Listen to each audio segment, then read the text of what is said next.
palácios dourados da realeza, dos senhores de engenho e dos coronéis, hoje o Brasil mostra sua verdadeira história. Há alguns séculos, a raça branca trouxe para cá homens e mulheres vindos da África. Eram negros que traziam na bagagem um destino sem muita esperança e a magia de seus deuses pagãos. Da mistura de sofrimento e fé, eles conseguiram inventar a capoeira, um jeito de caminhar com orgulho e raça pela trilha da liberdade. Hoje, o Tris mostra para você, a golpes de capoeira, uma parte da história do Brasil.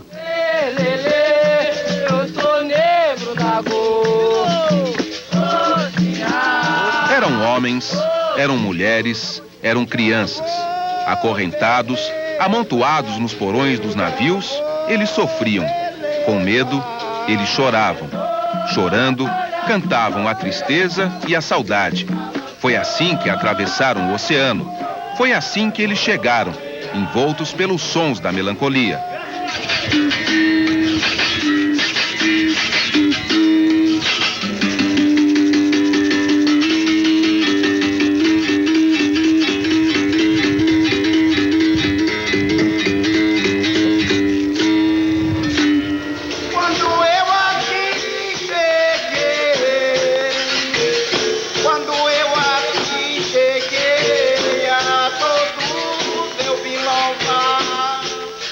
A África, mãe distante, gerou e deu seus filhos para o Brasil.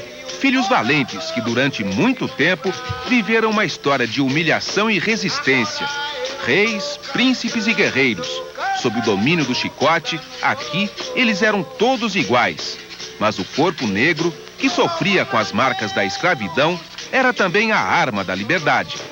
Capoeira não é para bater, é uma festa. A capoeira ensina muito a gente a se posicionar na vida, né? Principalmente ao pequeno. O dom que Deus me deu. Tirar o outro do seu caminho. É isso que a capoeira quer. Longe da Casa Grande e da Senzala, os escravos se reuniam às escondidas. Desses encontros, nasceu uma dança, um jogo, uma luta. O cenário, o mato rasteiro chamado capoeira, batizou essa ginga brasileira inventada pelos filhos da África. As instituições talvez mais sólidas que os países têm não são as instituições do Estado, que essas estão em contínua mutação, você não pode acreditar no presidente da República. Mas você acredita na persistência, por exemplo, dos terreiros de candomblé, que estão aí há 200 para 300 anos, debaixo de todo tipo de perseguição, de repressão, e continuam. São instituições sólidas, são as instituições lúdicas, são as instituições da festa. Há realmente uma ligação fortíssima e importante entre capoeira e a religiosidade. Sem dúvida, né?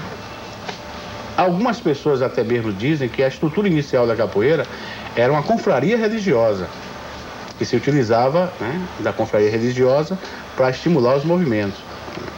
O capoeirista, verdadeiro capoeirista, era mandingueiro.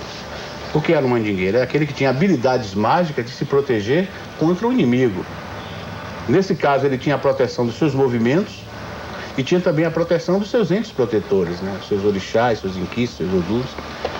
De modo que, para ser, evidentemente, um capoeirista à moda antiga, tinha que praticar a religião, né? No caso, a religião afro-brasileira, tinha que ter o arsenal de proteção espiritual e tinha que ter a habilidade da proteção física. Eu queria primeiro que o senhor contasse pra gente uma história a respeito do Besouro Mangangá, que era parente do seu pai, isso? Ele era primo de meu pai, mas o Besouro, eu não sabia a história diretamente dele, porque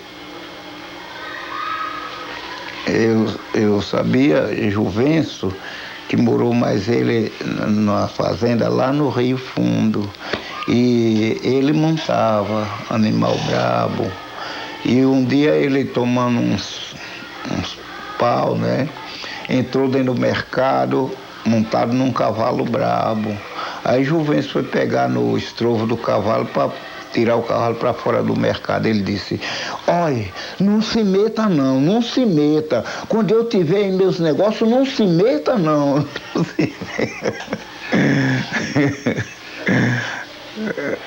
O Besouro era um valentão? Era. E o irmão dele me contou porque o irmão dele me contou, quando eu fui lá na casa dele, ele me contou que um dia a polícia foi lá atrás dele.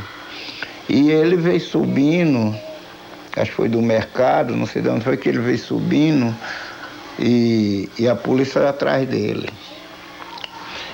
Lá tinha um morro assim, que tinha um cruzeiro. E ele subiu o morro, sentou lá no pé da cruz, assim, com a cabeça dentro das pernas. E a polícia veio, e aí fizeram fogo, atiraram. Quando terminaram de atirar, saíram, foram embora, e ele levantou, desceu o morro, foi para casa. O que é isso? Corpo fechado? É. Na viagem histórica e pitoresca que fizeram pelo Brasil na primeira metade do século XIX, o alemão Rugendas e o francês Debré registraram as primeiras imagens da capoeira. Os desenhos até parecem revelar uma brincadeira, uma vadiação entre escravos. Na verdade, eles escondem um estilo de vida que iria tomar conta da capital do Império. Quando havia as eleições, elas se resolviam na briga, na pernada, na cabeçada, na capoeiragem. E os grupos de capoeira dominavam as eleições na cidade do Rio, no segundo reinado, e dominavam assim grande parte da vida política nessas áreas aqui. E a mando de quem esses grupos atuavam nas eleições, por exemplo? A mando dos partidos. Muitos deles vieram como heróis da Guerra do Paraguai, né? E depois da guerra, eles foram aliciados como capangas eleitorais, principalmente o Partido Conservador.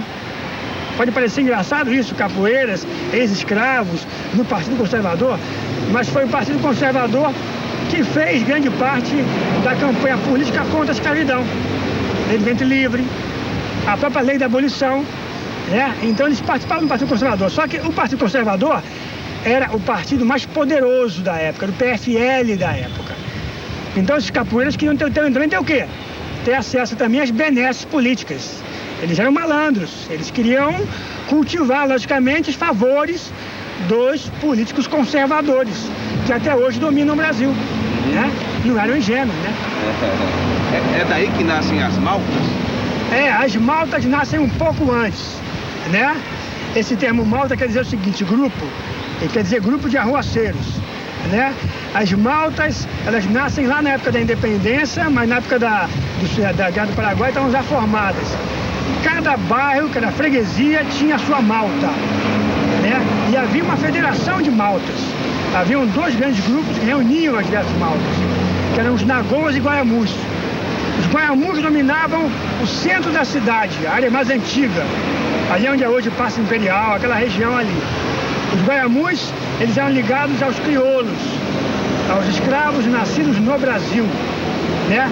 E havia os Nagoas, que dominavam a área em torno. Nagoa vem de Nagô, é uma tradição africana, né? E esses Nagoas, muitos deles, vieram da Bahia. Quer dizer, a tradição baiana, ela já está no começo da capoeira carioca.